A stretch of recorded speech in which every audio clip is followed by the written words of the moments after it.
అందరికీ నమస్తే. సుధామూర్తి గారి నిజ జీవితానికి సంబంధించిన కథల సంపుటి 3000 అల్లికల నుంచి మరొక మంచి కథ. శీర్షిక రాసలీల ఈతకొలను. తెలుగు అనువాదం ముంజులూరి కృష్ణకుమారి గారు. హరికథ అనే ప్రాచీన కళారూపంలో కర్ణాటకలో వ్యాఖ్యాత అయిన దాసు అతని చిన్న బృందంతో ఊరూరా తిరుగుతూ హిందూ పురాణాల్లో కథలన్నీ చెప్పేవాడు. మా షిగ్గాన్ వచ్చినప్పుడు అక్కడ ఒక దేవాలయంలో జనం చేరి రాత్రంతా కథలు వింటూ ఉండేవారు. తంబూరా శృతితో నాట్యం చేస్తూ అనేక కథలు వర్ణించేవాడతను. ఒకరోజు సాయంత్రం నేను మా తోబుట్టువులతో కలిసి గోపికా వస్త్రాపహరణం హరికథకి వెళ్ళాను. ఆ బృందంలో కథ చెప్పే దాసు పేరు గోపీనాథ్. చాలా పేరున్న మంచి కథకుడతను. భాగవత పురాణ కథలు చెబుతూ ప్రేక్షకులను తన్మయులను గావించేవాడు. ఆ కథల్లో ఎక్కువగా కృష్ణుని అల్లరిచేష్టలు, అతని మాతృప్రేమ, గోపికల ఆరాధన గురించి వర్ణనలు ఉండేవి. ఆ రోజు గోపీనాథ్ ప్రారంభించాడు. అందరూ మీ కళ్ళు మూసుకోండి. ఈరోజు బృందావనంలో చాలా అద్భుతమైన రోజు. రండి, నాతో కలిసి యమునా నదీ తీరంలో నడవండి. నీళ్లు చల్లగా ఉన్నాయి. కలువలు వికసిస్తున్నాయి. నది మెల్లమెల్లగా ప్రవహిస్తోంది. ఒక్కసారి మనం అక్కడికి వెళ్ళగానే మీరు మెల్లగా కళ్ళు తెరవండి. గోపికలు వయ్యారంగా విహరించటం మీకు కనబడుతుంది. వారు ఏ రంగు దుస్తులు ధరించారు? ఒక చిన్నపిల్ల ఎరుపు, ఆకుపచ్చ అంది బిగ్గరగా. పసుపు, నారింజ రంగు అన్నారు మరొకరు. ఇప్పుడు నది ఒడ్డున ఉన్న అందమైన పెద్ద వృక్షాన్ని చూడండి. గోపికలు తమ వస్త్రాలను విడిచి స్నానానికి సిద్ధమై పొడిబట్టలను చెట్టు కొమ్మల మీద పెట్టారు. వారి స్నానానికి వేళయింది. వారు నీటిలో దిగి ఒకరిపై ఒకరు నీళ్లు చిమ్ముకుంటున్నారు. ఇప్పుడు మనం కృష్ణుడు ఎక్కడున్నాడో వెతుకుదాం. అతడెక్కడున్నాడనుకుంటున్నారు? ప్రేక్షకుల్లోంచి ఒకరు కదంబ వృక్షం మీద అని అరిచారు. అతను యశోద పక్కనున్నాడు అన్నారు మరొకరు. మనం కృష్ణుని వద్దకు వెళదాం. అదుగో అక్కడున్నాడు. ఆ పెద్ద చెట్టు కొమ్మ మీద కూచుని కాలయాపన చేస్తూ ఉన్నాడు అన్నాడు గోపీనాథ్. ఆ బృందంలోని ఒక యువతి గోపిక వేషంలో. అతడు వట్టి అల్లరివాడు, కానీ అతనంటే నాకు చాలా ఇష్టం. అతన్ని చూడగానే నా పెదవులు చిరునవ్వుతో నిండిపోతాయి. మా ఇంటి వెన్నను ఎత్తుకుపోతాడని మా అమ్మ అతన్ని కోప్పడుతుంది అంది. అప్పుడు ఆ బృందం గానం చేస్తూ హరికథ కొనసాగిస్తుంది. ఒక స్త్రీ, మా అత్త కృష్ణుడితో మాట్లాడవద్దన్నది. మా పెరటి గుమ్మంలోంచి వచ్చి ఇంట్లోని పాలన్నీ తాగిపోయాడు అంది. మరో గొంతు, నేను నీటిని తేవటం కోసం కొండ తీసుకుని వెళితే రాళ్లు విసిరి పగలగొట్టాడు. నా భర్త చాలా కోపగించాడు అంది. మనం అతనికి తగిన పాఠం చెప్పాలి అన్నారు బృందంలో మరొకరు. కృష్ణుడు చాటుగా ఇది విన్నాడు. గోపికల వస్త్రాలన్నీ దాచిపెట్టాడు అంటూ గోపీనాథ్ కొనసాగించాడు. గోపికలు నదిలో స్నానం ముగించి చెట్టు దగ్గరికి వచ్చి చూశారు. పాపం, వారి దుస్తులు ఎక్కడా కనబడలేదు. తడిబట్టల్లో అర్ధనగ్నంగా ఇంటికెలా వెళతారు? అప్పుడు వారికి మధురమైన వేణుగానం చెట్టు మీద నుంచి వినిపించింది. పైకి చూసేసరికి కృష్ణుడు ఒక చేత్తో వారి దుస్తులు పట్టుకుని మరొక చేత్తో వేణువును వాయిస్తూ అర్ధనిమీలిత నేత్రుడయి కనబడ్డాడు. ఓహో, వాళ్ల పితూరీలన్నీ విని కసి తీర్చుకోవటానికి నిర్ణయించుకునుంటాడు. అంత సులువుగా వారి వస్త్రాలు తిరిగి ఇవ్వడు. వారు అతనితో వాదులాడటం మొదలెట్టారు. ఆ గోపికలేమన్నారు అన్నాడు గోపీనాథ్. ప్రేక్షకుల్లో నుంచి ఒక యువతి, ఓ కృష్ణ, నా చీరను నాకివ్వు అని అరిచింది. నాది కూడా, అది నాకెంతో ఇష్టమైన చీర అంటూ మరొక యువతి అరిచింది. ఆ స్త్రీలు కనులు మూసుకుని తమ వర్ణనలు వినిపించసాగారు. ఎర్రంచు నల్ల చీర నాది. ఓయ్ కృష్ణ, ఆకుపచ్చ మామిడి రంగు చీర నాది, ఇచ్చేయి. గోపీనాథు సంతోషంగా, మీరంతా ఇప్పుడు కృష్ణుని చూశారు అన్నాడు. కృష్ణుడు, గోపికలు, ప్రేక్షకుల మధ్య సంభాషణలు అలాగే కొనసాగి చివరికి వాళ్ళు చేతులెత్తి మోకరిల్లి, ఓ కృష్ణ, నువ్వు దయగలవాడివి, మా మనసులో అర్థం చేసుకో. మా చీరలివ్వు, లేకుంటే మేము తడిబట్టలతోనే ఇల్లు చేరాలి. మేం నీ మీదే ఆధారపడి ఉన్నాం. కృష్ణుడు నవ్వి వారి చీరలు విసరటం మొదలుపెట్టాడు అన్నాడు గోపీనాథ్. గోపికలు వస్త్రాలు ధరించిన తర్వాత కృష్ణుడు చెట్టు దిగి వచ్చాక నాట్యం ఆరంభమైంది. సంగీతము నృత్యము కలిసి గాలిలో నిండిపోగా ఆ రేయి సంబరంగా ముగిసింది. హరిదాసు మమ్మల్ని కళ్ళు తెరవమన్నాడు. అప్పటికి 2:30 గంటలు గడిచాయని తెలుసుకున్నాం. నేను చిన్నపిల్లగా ఉన్నప్పుడు ఎంతో అందంగా ఊహించుకునేదాన్ని. యమునా నది ప్రవాహము, ఎర్ర తామరలు, రంగురంగుల దుస్తుల్లో గోపికలు, అందమైన చిలిపి కృష్ణుడి మోము, అతని వేణుగానం, అలా ఊహించుకుని పరవశం చెందేదానిని. కొన్ని ఏళ్ల తర్వాత నేను బృందావనం వెళ్ళాను. యమునా నది మురికిగా చిన్న పిల్ల కాలువగా ఉండటం చూసి చాలా నిరాశపడ్డాను. ఆ ప్రదేశమంతా పూర్తిగా వాణిజ్యపరమైంది. అక్కడి పురోహితులు భక్తుల చేత ఒక చెట్టుకు గుడ్డలు ముడివేయిస్తున్నారు. కృష్ణ భగవానుడు ఈ చెట్టు మీదనే కూర్చుని గోపికలకు వస్త్రాలు ప్రసాదించాడు అంటున్నారు. భక్తులు ఆ చెట్టుకు మొక్కి దానికి బట్టపీలికలను ముడివేస్తున్నారు. నేను ఊహించుకున్న కథకు ఆ దృశ్యానికి ఎక్కడా సారూప్యం లేదు. నా బాల్యంలోని ఊహాచిత్రాలను పాడు చేసుకోలేను. అలా అనుకుని కళ్ళు మూసుకుని వెనక్కి వచ్చేశాను. నేను పెద్దయిన తర్వాత ఈ కథ నాకు ఆధునిక ప్రపంచంలో వేధింపులా అనిపించింది. నిజానికి పాతకాలంలో అలాంటి ప్రసక్తి లేదు. దేవుడు సర్వాంతర్యామి. ఎప్పుడైనా ఎలాగైనా మనము కోరుకున్నది ఇచ్చే సమర్థుడు. ఆ కథలన్నీ దేవుల్లోని మానవపార్శ్యాన్ని ఎత్తిచూపి మనలో భక్తిని నిలిపేవి.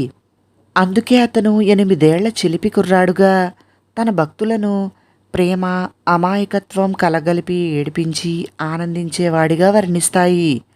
అందుకే ఆ స్త్రీలు కూడా ఆటలాడి అతనికి సాష్టాంగపడటంతో వారి నమ్మకాన్ని ప్రకటిస్తే వారు అడిగినవన్నీ ప్రసాదిస్తాడు. కొన్ని దశాబ్దాల తర్వాత నేను కృష్ణ, అనుష్క అనే 2 పాపలకు అమ్మమ్మనయ్యాను. వాళ్ళు పసిపాపల నుండి బాలికలుగా ఎదిగాక వారికి నా చిన్ననాటి కథలు చెప్పాలనుకున్నాను. నాలాగే వాళ్ళు ఆ దృశ్యాలను ఊహించుకుంటారనుకున్నాను. ఒకరోజు లండన్లో వాళ్ళింట్లో నాతో ఆడుకుంటున్న మనమలు నన్ను కథ చెప్పమని అడిగారు. నేను వాళ్ళకి కృష్ణుడు గోపికల కథ చెప్పాను. వాళ్ళు శ్రద్ధగా వినటం చూసి అక్షయపాత్ర కథ కూడా కలిపాను. ద్రౌపది ఇంద్రప్రస్థ రాణిగా ఉన్నప్పుడు ఎందరో అతిథులను ఆదరించేది. కానీ అడవిలో ఆమెకు అలా ఆతిథ్యం ఇవ్వటం వీలుపడేది కాదు. యుధిష్ఠిరుడు సూర్యదేవుణ్ణి ప్రార్థించగా సూర్యుడు ఒక ప్రత్యేక పాత్రను ప్రసాదించి, ఇది అక్షయపాత్ర, ఇది ఎంత కావాలంటే అంత ఆహారం ఇస్తుంది. కానీ ఒక షరతు, ఒకసారి గృహిణి తన భోజనం ముగించి శుభ్రపరిచాక మరుసటి రోజు వరకు ఆహారాన్ని ప్రసాదించదు అని చెప్పాడు. ద్రౌపది అక్షయపాత్ర చూసి సంతోషించి ఆ నియమానికి అంగీకరించింది. ఇప్పుడు ఆమె అతిథులకు రుచికరమైన అంతులేని ఆహారాన్ని వడ్డించసాగింది. ఆమె తన వంట ముగించి తాను తిన్న తర్వాతనే పాత్ర శుభ్రం చేసేది. పాండవుల ఆతిథ్య ఘనత గురించి త్వరలోనే హస్తినాపురానికి వార్త చేరింది. దారిద్ర్యంలో ఉన్న పాండవులు ప్రతిరోజు అంతమంది అతిథులకు ఆహారం ఎలా వడ్డిస్తున్నారు అని దుర్యోధనుడు ఆశ్చర్యపోయాడు. అక్షయపాత్ర గురించి తెలుసుకుని అసూయతో రగిలిపోయాడు. తంత్రాల మారైన మేనమామ శకుని ముక్కోపైన దూర్వాసుడు హస్తినాపురానికి వచ్చినప్పుడు ఒక కుయుక్తి పన్నాడు. దుర్యోధనుడు ఆ మునికి ఘనస్వాగతం పలికి ఆయనకు శిష్య బృందానికి బ్రహ్మాండమైన విందు భోజనాలు ఏర్పాటు చేశాడు. నీ ఆతిథ్యానికి మెచ్చాను దుర్యోధన. నీ మది కోరుకున్నదేదైనా నన్నడుగు, నీ కోరిక నేను తీర్చగలవాడను అన్నాడు దూర్వాసముని. దుర్యోధనుడు వినయంగా, మునివర్య, మీరు మా ఆతిథ్యం స్వీకరించటం మా అదృష్టం. నాకొకటే కోరిక, మా సోదరులు పాండవులు కూడా మీకు ఆతిథ్యం ఇచ్చే అవకాశం కల్పించాలని కోరుకుంటున్నాను. మీరు అరణ్యానికి వెళ్ళి వారి ఆతిథ్యం అందుకుని వారిని ఆశీర్వదించవలసిందిగా ప్రార్థిస్తున్నాను. వారికి వంటవారు లేనందున మీరు అపరాహ్నం దాటిన తర్వాత వెళితే మీకు కావలసిన ఏర్పాట్లు చేయటానికి వారికి సావకాశంగా ఉంటుంది అన్నాడు. దూర్వాసముని బృందానికి సరిపడా ఆహారం సమర్పించటం పాండవులకు సాధ్యం కాదని శకుని, దుర్యోధనులకు బాగా తెలుసు. ద్రౌపది భోజనం ముగించిన తర్వాత వారికి కావలసిన ఆహారం వడ్డించలేదు. కనుక ముక్కోపి అయిన ముని కోపించి వారిని తప్పక శపిస్తాడని మామ అల్లుళ్ళు పథకం వేశారు. దూర్వాసముని వారి కుతంత్రాన్ని పసిగట్టలేక అందుకు అంగీకరించి తన శిష్యులతో కలిసి అరణ్యానికి వెళ్ళాడు. అలా ముని బృందం మధ్యాహ్నం దాటాక పాండవుల నివాసాన్ని చేరుకున్నారు. ముని వారి ఇంట్లో అడుగుపెట్టి, మీ సోదరుడు చాలా ఉత్తముడు, మిమ్మల్ని ఆశీర్వదించమని నన్నిక్కడికి పంపించాడు అన్నాడు. ముని బృందాన్ని చూసి పాండవులు ఉలిక్కిపడ్డారు. నేను నా శిష్యులతో నదికి పోయి స్నానం చేసి వచ్చి భోజనం చేస్తాము అని దూర్వాసుడు తన శిష్యులతో చెప్పాడు. ముని అటు వెళ్ళగానే యుధిష్ఠిరుడు వంటింట్లో ద్రౌపది పాత్రను శుభ్రం చేసిందో లేదో చూద్దామనుకున్నాడు.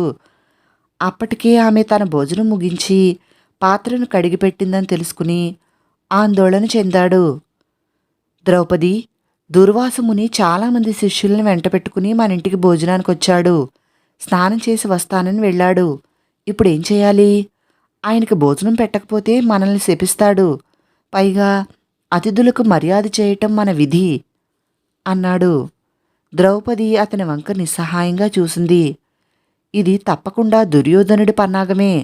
లేకుంటే ముని అపరాహ్న వేళ దాటిన తర్వాత ఇక్కడికి రావటం ఏమిటి అని భీముడు అరిచాడు. అందరూ చేరి ఆలోచించసాగారు. ఏ ఉపాయమూ తట్టలేదు. తనకి ఏ ఆపద వచ్చినా ఆదుకునే కృష్ణుణ్ణి ద్రౌపది గుర్తు చేసుకున్నది. ఓ కృష్ణ భగవానుడా, నా ప్రియ సోదరుడా, నాకు సహాయం చెయ్యి, నువ్వే దిక్కు అని చేతులు మోడ్చి నమస్కరించి ప్రార్థించింది. పాండవులకు గుర్రపు గిట్టల ధ్వని వినివచ్చింది. కృష్ణ భగవానుడు వారి వాకిట్లో విచ్చేశాడు. ద్రౌపది నవ్వుతూ, నీకోసం నేను ప్రార్థిస్తున్నా, నువ్వే వచ్చావా అంది. కృష్ణుడు నవ్వి, నేనలా వెళుతుండగా నీ పిలుపు వినబడింది. నేనెప్పుడూ నీ పక్షమే. నన్ను ఎవరు శరణు వేడితే అక్కడ నేనుంటాను. ఇప్పుడు చెప్పు సోదరి, నీ సమస్య ఏమిటి అన్నాడు. ద్రౌపది పరిస్థితిని వివరించింది. కృష్ణుడు గట్టిగా నవ్వేసి, నేను చూసుకుంటాను. మొదట నాకు భోజనం పెట్టు. నేను దూర ప్రయాణం చేసి అలసి చాలా ఆకలిగా ఉన్నాను అన్నాడు. ద్రౌపది దిగులుగా, కృష్ణ, అక్షయపాత్ర గురించి నీకు తెలుసుగా అంది. నా సోదరి ఇంట భుజించకుండా ఆకలితో వెళ్ళటమా? అక్షయపాత్ర ఇటు తీసుకునిరా అన్నాడు. ద్రౌపది అతను చెప్పినట్లే ఖాళీ అక్షయపాత్రను తెచ్చింది. కాని ఆ పాత్ర ఖాళీగా లేదు. అడుగున ఒక మెతుకు అంటుకుని ఉన్నది. ఎంత అమాయకురాలువమ్మా ద్రౌపది, ఇందులో మెతుకు చూడలేదా? నా ఆకలి తీర్చడానికి ఇది చాలు అన్నాడు. కృష్ణుడు ఆ మెతుకు తిని కడుపు నిండిందన్నట్లు త్రేయించాడు. ఇంకా దుర్వాసుని గురించి కంగారు పడకు అని చెప్పి వెళ్ళిపోయాడు. దూర్వాసుడు శిష్యబృందం స్నానం ముగించారు. నది నుంచి బయటికి రాగానే త్రేయించటం మొదలుపెట్టారు. ఒక శిష్యుడు, గురువుగారు, మా అందరికీ కడుపు నిండిపోయింది. ఇక ఇప్పుడు భోజనం చేయలేము. పాండవులు ప్రేమ పంచేవారు, దాతృత్వం కలవారు. మనం వారి ఇంట భుజించకుండా వెళితే వారు నొచ్చుకుంటారు. అందుకని మనం అక్కడికి వెళ్లకుండా ఉంటే బావుంటుందేమో అన్నాడు. దూర్వాసుడు నవ్వి, అవును శిష్యులారా, మీకు ఎలా ఉందో నాకు తెలుసు. జీవితంలో ఆశకు అంతు అనేది ఉండదు, కానీ ఆకలికి మాత్రం హద్దుంటుంది.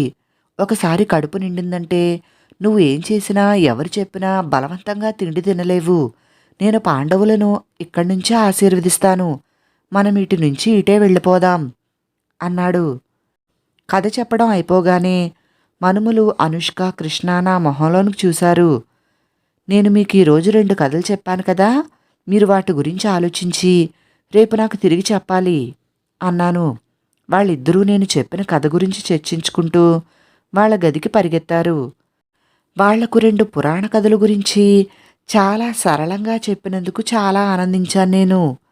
మర్నాడు ఉదయం ఉపాహారం తిన్నాక కృష్ణ నా పక్కకి వచ్చి కూర్చుని, అమ్మమ్మ, నీ కథ కొద్దిగా మార్చాను అంది. సరే చెప్పు అన్నాను. అనుష్క కూడా రాగానే కృష్ణ కథ చెప్పటం మొదలెట్టింది. కృష్ణుడు ఒక అందమైన అల్లరి కుర్రవాడు. వాడు స్నేహితుల ఇళ్లకు వెళ్ళి వాళ్ళ అనుమతి లేకుండా ఫ్రిడ్జ్ తెరిచి తనకు కావలసినవి తీసుకుని తినేసేవాడు. అందుకు అమ్మలకు కోపం వచ్చినా వాడంటే ఇష్టపడేవారు. అనుష్క నవ్వులు చిందిస్తూ, వాడు పిజ్జాలు, పాస్తాలు, శాండ్విచ్లు, జున్ను, వెన్న, పెరుగు, పళ్ళు ఏది కావాలంటే అది తీసుకునేవాడు అంది. నోరు మూసుకో, నేను కదా కథ చెబుతున్నది అని కృష్ణ కసిరింది. క్రిస్మస్ పండుగ వల్ల బడికి సెలవులిచ్చారు. ఒకరోజు అమ్మాయిలు వాళ్ళ అమ్మలు ఇండోర్ స్విమ్మింగ్ పూల్ అంటే ఇంట్లోని ఈత కొలను దగ్గర కలుసుకోవాలని అనుకున్నారు.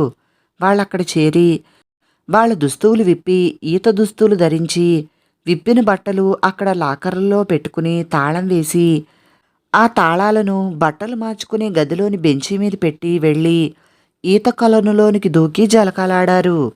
బయట గడ్డగట్టే చలి ఉన్నా ఈత కొలనులో వేడి నీరుంటుంది. వాళ్ళకి తెలియని విషయం ఏంటంటే కృష్ణ అక్కడే ఉన్నాడు. వాడు మొదటి అంతస్తులోని గది కిటికీలోంచి ఈత కొలను కనబడే చోటు నుంచి వాళ్లను చూశాడు. అమ్మాయిలు వాడు గురించి మాట్లాడుకుంటున్నారు. ఓహ్, కృష్ణుడు చాలా అందగాడు, కానీ నన్ను ఇబ్బంది పెడతాడు. నా బిస్కెట్లన్నీ తినేశాడు. అయినా నేనెవరికీ ఫిర్యాదు చేయలేదు. వాడెప్పుడూ నా పెన్సిళ్లను దొంగలిస్తూ ఉంటాడు. నీ పెన్సిళ్ళా? నా బొమ్మలు కూడా తీసేసుకుంటాడు అని గోలపెట్టింది మరొక అమ్మాయి. మనం హెడ్ మిస్ట్రెస్కి చెప్పాలి. కృష్ణుడు ఈ మాటలన్నీ విని బట్టలు మార్చుకునే గదికి వెళ్ళి లాకర్ తాళాలు తీసుకుని జారుకున్నాడు. ఈత కొట్టిన తర్వాత అమ్మాయిలు వాళ్ళ అమ్మలు తలస్నానాలు చేసి లాకర్లో బట్టలు తీసుకోవటానికి వెళ్లారు. కానీ అక్కడ తాళం చెవులు లేవు.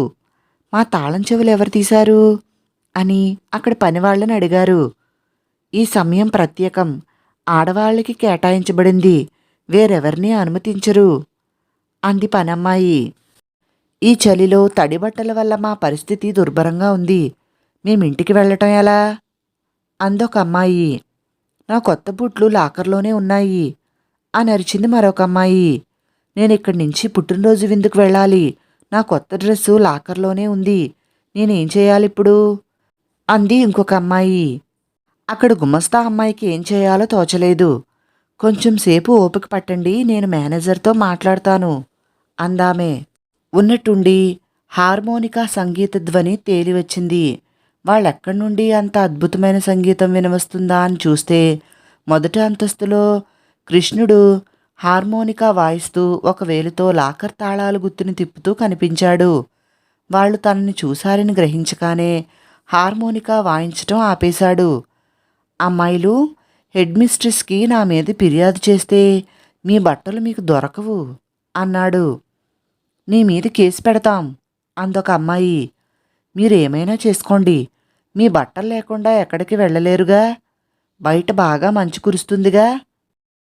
ఓ కృష్ణ, మమ్మల్ని క్షమించు అన్నారు అమ్మాయిలంతా ఒకేసారిగా. మేము ఫిర్యాదు చేయదలుచుకుంటే ఇదివరకే ఇచ్చేవాళ్ళం, కానీ మాకు నువ్వంటే ఇష్టం, నీ అల్లరంటే మక్కువ. అది నిజమని నీకు తెలుసు. మేమిలాగే నిలబడితే జలుబొస్తుంది. మాకు అనారోగ్యం రావాలని నువ్వు కోరుకోవు కదా అంది వాళ్లలో ఒక తెలివైన అమ్మాయి. కృష్ణుడు నవ్వి తాళాలు గుత్తి అమ్మాయిలకిచ్చేస్తాడు. వాళ్ళంతా దుస్తులు ధరించి కృష్ణుడితో కలిసి దగ్గరలోని హోటల్లో వేడివేడి చాక్లెట్ పాయసం తాగారు. నా మనవరాలు కృష్ణ కథను ముగించింది. అనుష్క గట్టిగా చప్పట్లు కొట్టి నవ్వింది. దానికి కథ చాలా నచ్చింది. నేను తల ఊపి బావుందన్నాను. నిజానికి నేను లండన్లో జరిగినట్లు చెప్పే విషయాన్ని కథలో పెట్టడాన్ని అస్సలు ఊహించలేదు. నా పాత కథలో యమునా నది, అక్కడి చల్లని నీరు, తేలియాడే తామర పువ్వులు, వేణుగానం చేసే కృష్ణుడు ఉన్న దృశ్యాన్ని నేను ఊహించుకున్నాను. కానీ ఇలా పట్నవాసంలో కృష్ణుడిని ఊహించుకోవటం చాలా కష్టంగా అనిపించింది. నేను తత్తరపడుతూ అనుష్క వైపు తిరిగాను. రెండో కథను ఎలా మార్చి వినిపిస్తుందో అనుకున్నాను.